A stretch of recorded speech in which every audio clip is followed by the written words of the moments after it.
Hello everyone, welcome back. For the next part, I'm going to share with you some tips and tricks on how to be successful when you venture out shed antler hunting. With any hunting, scouting will play a key into your success. I like to check throughout the winter, find where the deer are grouped up at, where they're wintering at. Just because there's a lot of deer there in the summer and fall doesn't mean they're going to be there in the winter when they actually will drop or shed their antlers. So I like to scout around. Generally, the wintering areas are the same year after year. The spot we're at today, last year I believe I found 4 or 5 sheds in this little wintering area. And today hopefully we're going to find at least that many more. It's not always a guarantee. With shed hunting, where to go?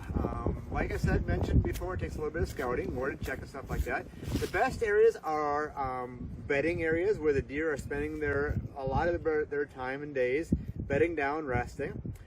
Another area is their feeding areas. In the wintertime, there's food plots, cornfields, and stuff like that where they're actually finding their food to eat. And the last area are their travel corridors or the trails. I like to simply, when I'm like in a bedding area, I'm just going to basically wander around, going slowly, gridding the area, going back and forth, looking for tines up, or you want to look for the arc. For instance, this one we just found right here. You can see the arc of the antler when it's laying there as well. Stick antlers and deer antlers look really similar, so you have to go slow and be steady, scanning for tines, scanning for the arc of the antler and stuff when you're looking like that as well. The best time to go is in mid to late spring. That's when most of the antlers are going to be dropped off. Before you go antler hunting though, it's best to check out the laws and regulations. Some states, not South Dakota, there is, I should say, a shed antler hunting season. Some of the surrounding states, you cannot go shed hunting until, I'm not sure the exact dates, actually like May 1st, I think maybe a date in some of the states that are around us. The reason why these are in place is disturbance of the wildlife. Sometimes in harsh winters, people go out there, they can push a big herd of 1,000 head of elk, and sometimes the survival may be in jeopardy if they get pushed and stressed in times of year when there is a lot of deep snow and stuff like that as well. Also, you should know the laws about removing skulls.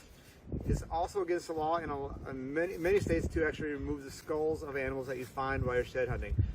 Antlers that are shed are perfectly legal, but be sure to check the legality of actually removing the skulls.